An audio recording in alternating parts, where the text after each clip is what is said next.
Private placement ಇದು issue ಮೆಕ್ಯಾನಿಸಮಲ್ಲಿ one of the issue mechanism. Private placement ಅಂದರೆ it involves allotment of shares or other securities. ಇದು ಅಷ್ಟೇ allotment of new shares by the company to few selected VIPs or sophisticated investors. ಯಾರಿರ್ಬೋದು, mutual fund ಇರ್ಬೋದು, insurance company ಇರ್ಬೋದು, bank ಇರ್ಬೋದು, ಈ ಥರದ್ದೊಂದು well known ಕಂಪನೀಸ್ಗಳಿಗೆ ಇಶ್ಯೂ ಮಾಡುತ್ತೆ. It won't go for initial public offer or follow on public offer or right issue. ಇದು ಯಾವುದೇ ಥರ ಈಕ್ವಿಟಿ ಶೇರ್ ಹೋಲ್ಡರ್ಸ್ಗೆ ಹೋಗಲ್ಲ. Instead it will go to the ಕಂಪನಿಗೆ ಇದು ಪರ್ಚೇಸ್ ಮಾಡಲಿಕ್ಕೆ ಹೇಳುತ್ತೆ. Those companies will purchase the shares from the issuing company. So in this method the issue is placed with a small number of financial institute. Issue ಯಾರಿಗೆ ಮಾಡ್ತಾರೆ? Financial institute ಇರ್ಬೋದು, corporate bodies ಯಾವ್ದಾದ್ರು big corporate like Tatas, Birlas ಆ ಥರ. And high net worth individuals ಯಾರಾದರೂ which have a very high net worth.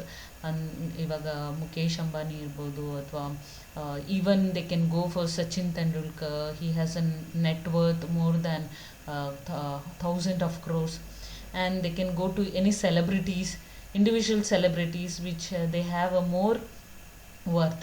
These people will purchase the shares, purchase ಮಾಡ್ತಾರೆ, and later they can sell it in a when it is a suitable time they can sell it in a secondary market.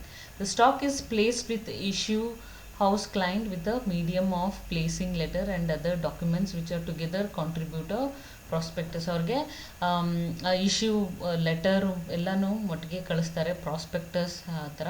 And the information will be given regarding the company, regarding the shares, the value and everything individual ಅವ್ರಿಗೆ it's like selling these shares to the highly qualified people ಅಥವಾ net worth ಇರೋ people, ಅಥವಾ ಅವರು purchase ಮಾಡಿದ್ರೆ as a company they can show that these people have purchased ಅಂತ shares ಅಂತ they can show.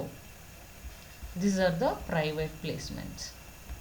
So we'll see advantages of private placements. ಇಲ್ಲೇನಾಗುತ್ತೆ, cost effective, no need to go for initial public offer, no need to go for printing, brokerage, underwriting, so many things. Cost ಇರುತ್ತಲ್ಲ, ಎಲ್ಲನೂ cut down ಮಾಡ್ಬೋದು. Time effective, ಎಲ್ಲ first select ಮಾಡಿಕೊಂಡು in big ಇನ್ವೆಸ್ಟರ್ಸ್ಗೆ ಅಥವಾ ಇಂಡಿವಿಜುವಲ್ಸ್ಗೆ letter ಕೊಟ್ಬಿಟ್ಟು if they want to purchase they will purchase. So very less time they can take the issues. Otherwise normal issue ಅಂದರೆ 2 ತಿಂಗಳು 3 ತಿಂಗಳು ಆಗೋದು. And structure effective, it means ಇಲ್ಲಿ ಸ್ಟ್ರಕ್ಚರ್ ಏನಾಗ್ತದೆ, it is flexible to suit the entrepreneurs and financial intermediaries. ಇವಾಗ very easy, it's very flexible. ಯಾವಾಗ ಬೇಕಾದ್ರೂ ಕೊಡ್ಬೋದು, ಯಾವಾಗ ಬೇಕಾದರೂ ನಾವು ಇಶ್ಯೂ ಮಾಡ್ಬೋದು. So in that way it is flexible. So access effectively. These private placement, a public limited company, listed or unlisted, can mobilize capital easily because they are directly going to the private people or private company, and they are marketing it. ಚಿಕ್ಕದು ದೊಡ್ಡದು ಯಾವುದೇ ಒಂದು ಕಂಪನಿಗಳಿಗೆ ಇದು sale ಮಾಡ್ಬೋದು. And in that way every company can race a capital with this private placements. No need for going for the big IPOs or FPOs or any other normal ಯಾರು ಜನಗಳಿಗೆ ಹೋಗೋದು ಬೇಕಾಗಿಲ್ಲ. It's very flexible for the company to opt this kind of primary market. So next one is preferential allotment. ನಾವು private placements ನೋಡಿದ್ವಿ. Private ಅಂದರೆ any private organisations or individuals will take, ಯಾರು ಬೇಕಾದರೂ in India or outside India, whoever it is. ಆದರೆ preferential ಅಲಾಟ್ಮೆಂಟಲ್ಲಿ ಹಾಗಲ್ಲ. Preferential ಅಲಾಟ್ಮೆಂಟಲ್ಲಿ the company will select the promoters. ಯಾರು ಪ್ರಮೋಟ್ ಮಾಡಿ ಆ ಕಂಪನಿನ ಒಂದು ಇನಿಷಿಯಲ್ ಪಬ್ಲಿಕ್ ಆಫರ್ ತನಕ ತಂದು ಇಟ್ಟಿದ್ದಾರೆ. ಆ ಪ್ರಮೋಟರ್ಸ್ ಅಥವಾ ಹೇಳ್ತೀವಿ ಒಂದು ಕಂಪನಿ ಮೇಲ್ ತಂದಿದ್ದವ್ರನ್ನ ಪ್ರಮೋಟರ್ಸ್ ಅಂತ ಹೇಳ್ತೀವಿ. ಇನಿಷಿಯಲ್ಲಿಂದ ಅದನ್ನು ಜಾರಿಗೆ ತರ್ತಾರಲ್ಲ ಕಂಪನಿ, ಲೈಸೆನ್ಸ್ ತೊಗೊಂಡು ಕಂಪನಿ ಆಪರೇಟ್ ಮಾಡೋ ತನಕ promoters will help. Maybe they are board of directors or one of the directors or anybody like that. ಪ್ರಮೋಟರ್ಸೇ ಡಿಫ್ರೆಂಟ್ ಇರ್ಬೋದು. ಸೊ ಹೀಗೂ ಇರುತ್ತೆ.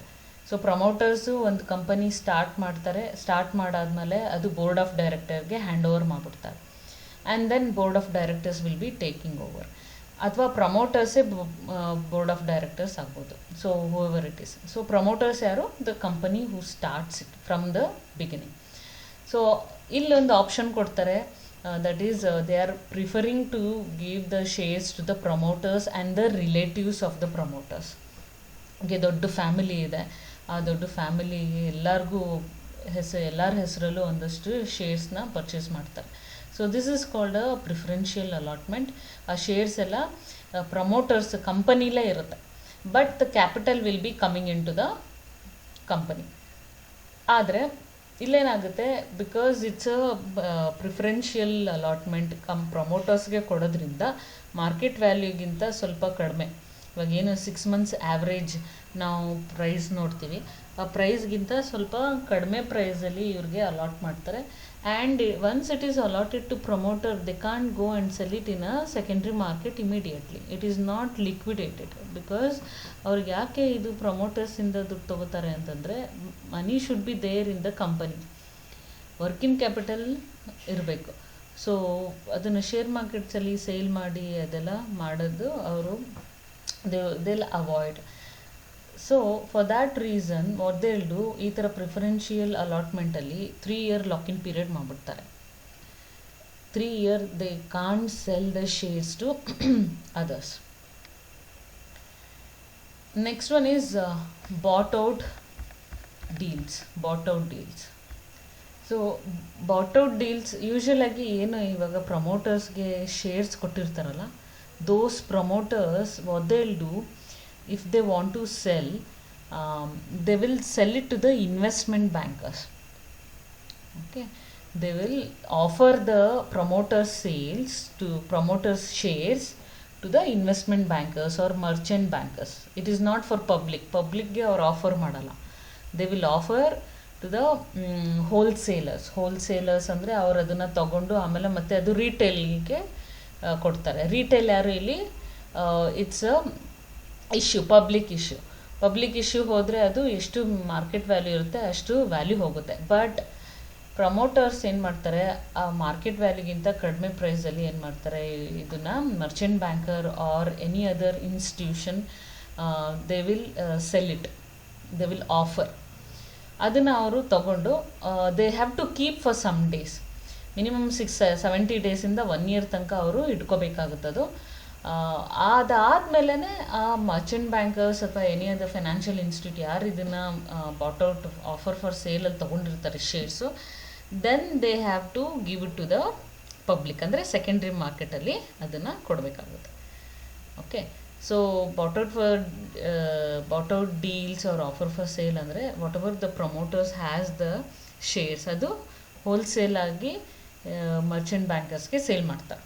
ಅದು ಆಮೇಲೆ merchant bankers or any small institute, financial institute purchase ಮಾಡಿದ್ದು, next after some days or some time period it will be sold to the general public ಅಥವಾ normal secondary ಮಾರ್ಕೆಟಲ್ಲಿ ಅದು ಹೋಗುತ್ತೆ. ಸೊ ಇಷ್ಟು ನಾವು 6 ಥರದ್ದು ನಾವು ಎಲ್ಲಿ ನೋಡಿದ್ವಿ, ಪ್ರೈಮರಿ ಮಾರ್ಕೆಟಲ್ಲಿ ನೋಡಿದ್ವಿ. ಫಸ್ಟ್ ಯಾವುದು? Bought out for deals, private placements, ಆಮೇಲೆ preferential issues, right issues, follow on public offer ಅಥವಾ ನಾವೇನು ಹೇಳ್ತೀವಿ subsequent offer, and then IPO. ಇಷ್ಟು ನಾವು ಇಲ್ಲಿ ನೋಡಿದ್ವಿ. Then we'll see what are the advantage. ಈ ಫಸ್ಟ್ ಇನಿಷಿಯಲ್ ಪಬ್ಲಿಕ್ ಆಫರ್ ಏನಿದೆ, ಪ್ರೈಮರಿ ಇಶ್ಯೂಸ್ ಅಂತ ಏನಿದೆ, what are the advantages. Okay, this is for not totally initial public offer or primary market. This is for the bought out for sale. Advantage ಏನು ಅಂದರೆ medium or small size company which is already facing working capital shortage, ಅವಾಗ ಏನು ಮಾಡ್ತಾರೆ, ಈ ಕ್ಯಾಪಿಟಲ್ನ promoter ಕ್ಯಾಪಿಟಲ್ನ they will give it for offer. Next ಏನು ಮಾಡ್ತಾರೆ, ಏನಾದ್ರು cost of raising fund is reduced in bought out deals. ಯಾವುದೋ ಒಂದು ಫಂಡು ಕಾಸ್ಟ್ ಜಾಸ್ತಿ ಆಗ್ತಾ ಇದೆ, ಅವಾಗ ಏನು ಮಾಡ್ತಾರೆ, they want to reduce, so they want the capital, so they will give it to the wholesaler. ಯೂಶ್ವಲಾಗಿ ಏನು, the entrepreneurs or the company will get the capital immediately by these wholesalers. The promoters ಇಂದ ಯಾವುದು shares ಇದೆ ಅದನ್ನು sale ಮಾಡಿ we can as a company can get the capital very soon. So ಇಷ್ಟು ನಾವು primary ಮಾರ್ಕೆಟಲ್ಲಿ ನೋಡಿದ್ವಿ. ಇದಾದಮೇಲೆ there is one concept. What is that concept? A buyback of shares. Buyback of shares ಅಂದರೆ ಕಂಪನಿ ಏನು ಇಶ್ಯೂ ಮಾಡಿರುತ್ತೆ ಶೇರ್ಸು ಅದನ್ನೆಲ್ಲ ವಾಪಸ್ ತೊಗೊಂಡ್ಬಿಡುತ್ತೆ. Okay, ಅದು ಯಾವಾಗ ಮಾಡುತ್ತೆ, ಇದು ಇಶ್ಯೂ ಮಾಡುತ್ತೆ, ಕಂಪನಿಯಿಂದ ಶೇರ್ಸು ಜನಗಳಿಗೆ ಹೋಗುತ್ತೆ. ಆ್ಯಂಡ್ ಬೈಬ್ಯಾಕ್ ಆಫ್ ಶೇರ್ಸ್ ಅಂದರೆ ಕಂಪನಿ ಮತ್ತೆ ಅಲ್ಲಿಂದ ವಾಪಸ್ ತೊಗೊಂಡ್ಬಿಡುತ್ತೆ. ಅದನ್ನು ಬೈಬ್ಯಾಕ್ ಆಫ್ ಶೇರ್ಸ್ ಅಂತ ಹೇಳ್ತೀವಿ. Let us understand what is that. So buyback of shares 2 ಮಾರ್ಕ್ಸ್ಗೆ ಕೇಳ್ಬೋದು. The repurchase of outstanding shares by a company in order to reduce the number of shares on the market. ಇಲ್ಲಿ shares ಇವಾಗ 1 lakh shares ಮಾರ್ಕೆಟಲ್ಲಿ ಬಿಟ್ಟಿದ್ದಾರೆ, ಆಮೇಲೆ ಅವ್ರ ಹತ್ರ capital ಜಾಸ್ತಿ ಇದೆ, ಅವಾಗ ಏನು ಮಾಡ್ತಾರೆ, no we don't want to go for 1 lakh shares, ಅದನ್ನು ರೆಡ್ಯೂಸ್ ಮಾಡೋಣ, 50,000 ಶೇರ್ಸ್ ಅಷ್ಟು ಮಾಡೋಣ ಮಾರ್ಕೆಟಲ್ಲಿ, 50,000 ಶೇರ್ಸ್ನ we will purchase. So what they will do, they will buy back the shares. The company ಯಾರ್ದು ಶೇರ್ಸ್ ಇಶ್ಯೂ ಆಗಿದೆ ಅವರೇ ವಾಪಸ್ಸು ಶೇರ್ಸ್ ಪರ್ಚೇಸ್ ಮಾಡ್ತಾರೆ. The companies will buy back shares either to increase the value of share still available, ಅಂದರೆ ಒಂದು ಅದರದ್ದು ವ್ಯಾಲ್ಯೂನ ಜಾಸ್ತಿ ಮಾಡೋಕ್ಕೋಸ್ಕರ ಅದನ್ನು ಮತ್ತೆ ಪರ್ಚೇಸ್ ಮಾಡ್ಬೋದು, ಅಥವಾ to eliminate any threats by shareholders who may be looking for a controlling stake. In case some of the stakeholders ಅವ್ರೇನು ಪ್ಲ್ಯಾನ್ ಮಾಡ್ತಿರ್ತಾರೆ ಅಂದರೆ, ಇವಾಗ 1 lakh ಶೇರ್ಸ್ ಹೊರಗಡೆ ಇದೆ, ಕಂಪನಿಯವರೇ ಒಂದು 30% ಇಟ್ಕೊಂಡಿದ್ದಾರೆ, ಇನ್ನು 70% ಎಲ್ಲ ಪಬ್ಲಿಕಲ್ಲಿದೆ ಅಂದ್ಕೊಳ್ಳೋಣ, just for example. So some of the companies or high net worth people ಏನು ಮಾಡ್ತಾರೆ, ಈ ಕಂಪನಿ ಚೆನ್ನಾಗಿದೆ, ಹೊರಗಡೆ 70% ಇದೆ, slowly they will purchase up to 50% or 51% of shares. ಅಂತಂದರೆ ಯಾರು 51% ಆಫ್ ಶೇರ್ಸ್ ಹೊಂದಿರ್ತಾರೆ ಒಂದು company, they will become the owner of the company because they are the maximum share holders.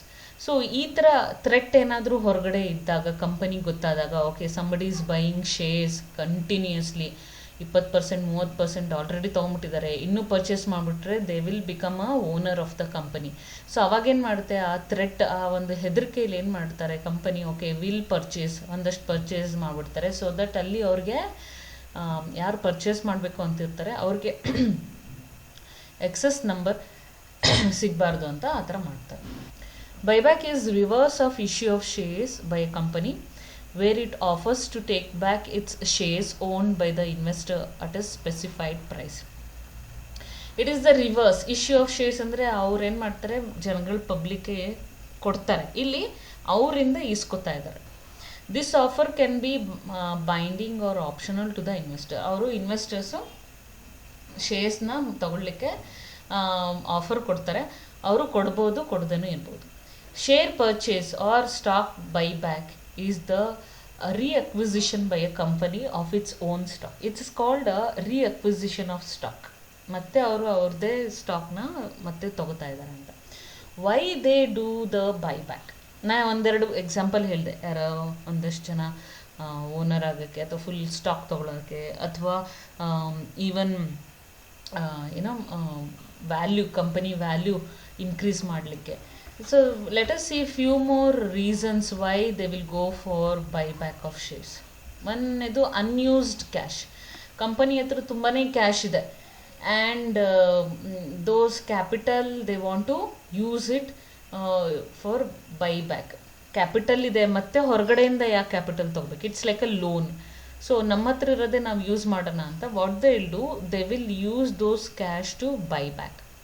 So it is as good as they have put it in the investment. Okay, if they have huge cash reserves with no many new profitable projects to invest in, if the company thinks the market price of its shares is undervalue ಆಗ್ತಾ ಇದೆ, ನಾವು ಅಂದ್ಕೊಂಡಿರೋ ವ್ಯಾಲ್ಯೂಗಿಂತ ಕಡಿಮೆ ಆಗ್ತಿದೆ. Example ಕೊಟ್ಟಿದ್ದಾರೆ ನೋಡಿ, Bajaj auto went on massive buy back in 2000 and Reliance's recent buyback. These are the examples. They want to buy back because value ಕಡಿಮೆ ಆಗ್ತಾಯಿದೆ. Once value ಕಡಿಮೆ ಆಗ್ತಿದೆ, ಜಾಸ್ತಿ ಪರ್ಚೇಸ್ ನಡೀತಾ ಇದ್ದರೆ ಅವಾಗ ಪರ್ಚೇಸ್ ಆಗ್ತಿದೆ ಅಂತ ಹೇಳಿ ವ್ಯಾಲ್ಯೂ ಜಾಸ್ತಿ ಆಗುತ್ತೆ. ಇಟ್ ಈಸ್ ಇಂಡೈರೆಕ್ಟ್ಲಿ ಕ್ರಿಯೇಟಿಂಗ್ ಒಂದು ಏನು ಹೇಳ್ತಾರೆ ಅದಕ್ಕೆ, ಆರ್ಟಿಫಿಷಿಯಲ್ ವ್ಯಾಲ್ಯೂ ಕ್ರಿಯೇಷನ್. ಆರ್ಟಿಫಿಷಿಯಲಲ್ಲಿ ವ್ಯಾಲ್ಯೂ ಜಾಸ್ತಿ ಮಾಡ್ತಾ ಇದ್ದಾರೆ ಇದನ್ನು. Okay, then tax gain. Even buyback ಮಾಡಿದ್ರೆ the company will get the long term capital gains ಇರುತ್ತೆ, ಅದರಲ್ಲಿ ಸ್ವಲ್ಪ ಟ್ಯಾಕ್ಸು ಅವಾಯ್ಡ್ ಆಗುತ್ತೆ. That's why they will purchase their shares back. Market reception by buying back the share at a price higher than the prevailing market price, company signals its share valuation stock be higher. ಏನಾಗ್ಬೋದು, ಅವರು market ಪ್ರೈಸ್ಗಿಂತ ಜಾಸ್ತಿ ದುಡ್ಡಲ್ಲಿ purchase ಮಾಡ್ತಿದ್ದಾರೆ ಅಂದರೆ obviously the stock value will increase, value increase ಮಾಡಲಿಕ್ಕೆ. And there is one more option, reason, that is exit option. If company is going out of the industry, ಅಂದರೆ company wind up ಆಗ್ತಾ ಇದೆ, you want to exist, the wind up ಆಗ್ಬೋದು ಅಥವಾ share ಮಾರ್ಕೆಟಿಂದ exit ಆಗ್ಬೋದು. Company run ಆಗ್ತಿದೆ but ನಮಗೆ share capital ಬೇಡ, ನಮಗೆ we don't want the equity share holders, we don't want hour capital to be coming from the shares. ಹಾಗಿದ್ದಾಗ ಅವ್ರೇನು ಮಾಡ್ತಾರೆ, ಫುಲ್ ಬೈಬ್ಯಾಕ್ ಮಾಡಿಬಿಡ್ತಾರೆ. ಯಾರ್ಯಾರು ಈಕ್ವಿಟಿ ಶೇರ್ಸ್ ಇದ್ದಾರೋ ಅವ್ರಿಗೆಲ್ಲ ಎಕ್ಸ್ಟ್ರಾ ಮನಿ ಕೊಟ್ಬಿಟ್ಟು they will purchase the shares. Then escape monitoring of accounts and legal control. If the company wants to avoid the regulations of the market regulation, delisting ಆಯಿತು, ಅವಾಗ ಏನು ಮಾಡ್ತಾರೆ, they have to buy back. And ಮತ್ತು listing ಇದ್ದರೆ ಎಲ್ಲ SEBI ಪ್ರಕಾರ rules regulation ಆಗ್ತಾ ಇರಬೇಕು, ಆಡಿಟ್ ಆಗ್ತಾ ಇರಬೇಕು. In that case if the company doesn't want to do all those things, ಅವಾಗೇನು ಮಾಡ್ತಾರೆ, ಅಯ್ಯೋ ನಮಗಿದೆಲ್ಲ ಬೇಡಪ್ಪ ಅಥವಾ ಯಾರಿಗೆ ಬೇಕಿದೋ, ಸೊ ನಾವು ಲಿಸ್ಟ್ ಆಗಿದ್ರೆ ತಾನೇ, ನಾವು ಶೇರ್ ಮಾರ್ಕೆಟಲ್ಲಿ ಇದ್ದರೆ ತಾನೇ ಇವೆಲ್ಲ ತರಲೆ ತಪ್ಪತ್ರೆ ಅಂತ ಹೇಳಿ ಏನು ಮಾಡ್ತಾರೆ, they may take it out, they may delist. Then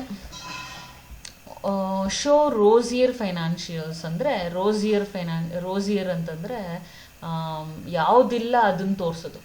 the company may try to use buyback method to show better financial ratios.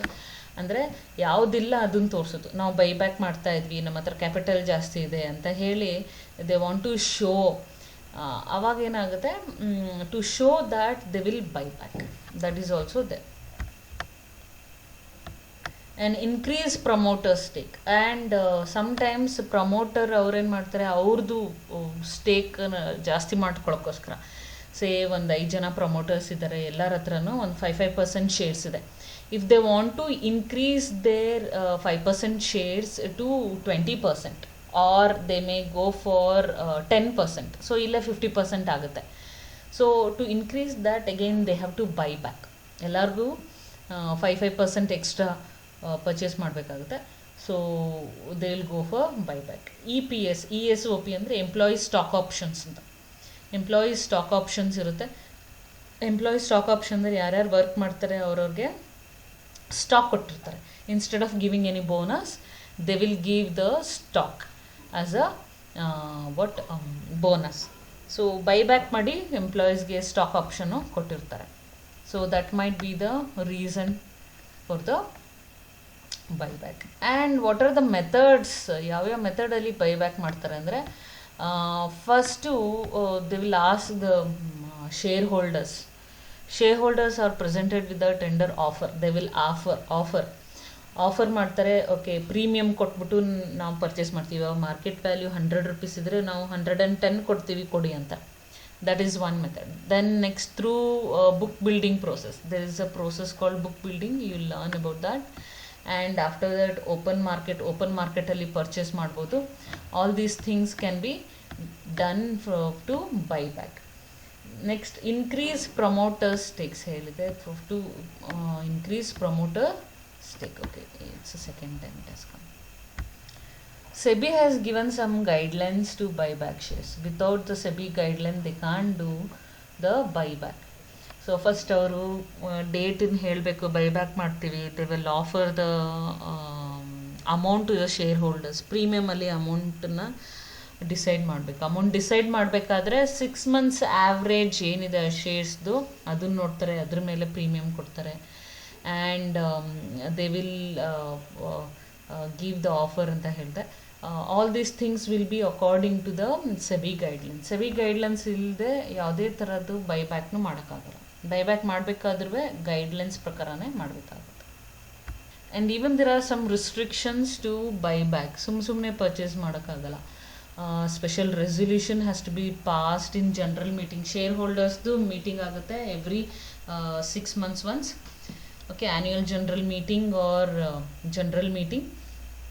And buyback should not exceed 25% of a total paid up capital. If total paid up capital is 1,25,000 ಮಾತ್ರ buyback ಮಾಡಬೇಕಾಗುತ್ತೆ. ಆದರೆ full ತೊಗೋಬೇಕಾದ್ರೂ the reason has to be given, the guidelines of the SEBI has to be followed. ಆಮೇಲೆ ಯಾವುದೇ ಒಂದು guidelines follow ಮಾಡಲಿಲ್ಲ ಅಂದರೂ buyback ಮಾಡೋಕ್ಕಾಗಲ್ಲ.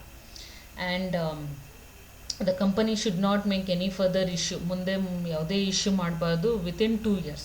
ಇವ್ರು ಬೈಬ್ಯಾಕ್ ಆಗಿದ ತಕ್ಷಣ ಮತ್ತೆ ಇಶ್ಯೂ ಮಾಡಿಬಿಡ್ತಾರೆ. No, they should not be doing, they should not be issuing any shares in 2 years. Next 2 yearsಲ್ಲಿ ಮಾಡಬಾರ್ದು. Shares bought back should be extinguished and physically destroyed. ಯಾವುದೇ ಒಂದು ಶೇರ್ಸ್ ಪರ್ಚೇಸ್ ತೊಗೊಂಬಿಟ್ಟಿರ್ತಾರೆ, ಅದನ್ನು ಮೊದಲು ಮೆಟೀರಿಯಲ್ ಇರ್ತಿತ್ತು, ಶೇರ್ ಸರ್ಟಿಫಿಕೇಟ್ ಇರ್ತಿತ್ತು. So ಅದನ್ನು destroy ಮಾಡಬೇಕಿತ್ತು. Now it is certificates that is dematerialised. No need for this destructions. So the restrictions has to be there for the buyback according to the SEBI. ಅದನ್ನು follow ಮಾಡಬೇಕು. So buyback has a advantage. It can reduce the share capital. It can utilise the idle ಆಗಿದ್ದು capital utilise ಮಾಡ್ಬೋದು. Promoter ಸ್ಟೇಕ್ನ increase ಮಾಡ್ಬೋದು. ಆಮೇಲೆ ಇನ್ನೇನು high financial risk, ensure maximum return to the share holders, and having large amount of free reserve. Whatever the reserves, ಜಾಸ್ತಿ reserve ಇಡಬೇಕಾಗುತ್ತೆ, ಆ ರಿಸರ್ವ್ಸ್ನೆಲ್ಲ ಯೂಸ್ ಮಾಡ್ಕೋಬೋದು. There are an number of advantages. ಅದೇ ಹಾಗೇ ಡಿಸ್ಅಡ್ವಾಂಟೇಜ್ ಇರುತ್ತೆ. ಬೈಬ್ಯಾಕ್ ಮಾಡಿದ್ರೆ delist ಆಗಿರ್ತಾರೆ. ದೇ ಕಾಂಟ್ ಎಗೇನ್ ಇಶ್ಯೂ 2 yearsಗಿಂತ ಆಮೇಲೆ ಮತ್ತೆ ಇಶ್ಯೂ ಮಾಡೋಕ್ಕಾಗಲ್ಲ. All the control of buyback shares in the hands of promoters. So results of companies which the position of the minority shareholders is weak. ಯಾರ್ದು shareholding ಕಡಿಮೆ ಇರುತ್ತೆ ಅವ್ರದ್ದು weak ಆಗೋಗುತ್ತೆ position. Promoter ಯಾವಾಗ purchase ಮಾಡ್ತಾರೆ ಅವ್ರದ್ದು position increase ಆಗೋಗುತ್ತೆ. Promoter before the buyback may understand the earning of the manipulation. Okay, so ಇಲ್ಲೇನಾಗುತ್ತೆ ಅಂತಂದರೆ ಆರ್ಟಿಫಿಷಿಯಲ್ ಮ್ಯಾನಿಪುಲೇಷನ್ ಆಗ್ಬೋದು. They can say that value ಕಡಿಮೆ ಆಗ್ತಿದೆ ಅಂತ ಪರ್ಚೇಸ್ ಮಾಡ್ಬೋದು. ಅಥವಾ promoters they want to purchase, they want to manipulate the company, they want to hold the company full control ಮಾಡಬೇಕು. ಸೊ ಈ ಥರದ್ದೆಲ್ಲ ಒಂದು ಡಿಸ್ಅಡ್ವಾಂಟೇಜಸ್ ಆಗಿಬಿಡುತ್ತೆ when they go for buyback of shares. So ಇಲ್ಲಿ ತನಕ ನಾವು ಶೇರ್ಸ್ ಬಗ್ಗೆ, ಸೆಕ್ಯೂರಿಟೀಸ್ ಬಗ್ಗೆ ನೋಡಿದ್ವಿ. Let us see commodity and commodity market. ಏನಪ್ಪ ಕಮೋಡಿಟಿ ಅಂದರೆ, ನಾವು ಏನು ಥಿಂಗ್ಸ್ ಇದೆ. ಶೇರ್ಸ್ ಅಂದರೆ ಇಟ್ ಈಸ್ ಕಂಪನಿದು ಶೇರಲ್ಲಿ share capital, it's a capital. Versus commodity ಅಂದರೆ ನಾವು ನೋಡಿದ್ವಿ ಇವಾಗ ಗೋಲ್ಡ್ ಇರ್ಬೋದು, ಸಿಲ್ವರ್ ಇರ್ಬೋದು, and they will trade sugar, coffee, wheat, cocoa and agriculture products. ಇನ್ಯಾವುದು ಅಂದರೆ ಅದು onions and gingers, rubber, even oil. there are so many things they will do, trading of commodities. So ಈ commodities trade ಮಾಡ್ತಾರೆ, ಅದನ್ನು commodity market ಅಂತ ಹೇಳ್ತಾರೆ. ಈ commodity market are very much ನಾವು they are doing especially in ಏನಂತಾರೆ ಅದಕ್ಕೆ bullions is called golds. Big gold and ಸಿಲ್ವರ್ಸ್ನ ನಾವು ಬುಲಿಯನ್ ಅಂತ ಹೇಳ್ತೀವಿ. There are so many people are doing online transactions, buying and selling of gold and silver online. ಅದನ್ನು ನಾವು ಬುಲಿಯನ್ಸ್ ಅಂತ ಹೇಳ್ತೀವಿ. ಅದಕ್ಕೆ ನಾವು ಕಮೋಡಿಟೀಸ್ ಅಂತ ಹೇಳ್ತೀವಿ. Okay, the term commodity refers to any material which can be bought and sold. ಇಲ್ಲಿ buying and selling, ನಾವು ಹೊರಗಡೆನೂ ಬೈ ಮಾಡ್ಬೋದು, ಶೇರ್ ಮಾರ್ಕೆಟಲ್ಲೂ ಪರ್ಚೇಸ್ ಮಾಡ್ಬೋದು. So this is called the commodity market. So commodity ಮಾರ್ಕೆಟ್ನ ಇನ್ನೂ ಮುಂದೆ ಡೀಪಾಗಿ ಓದೋಣ.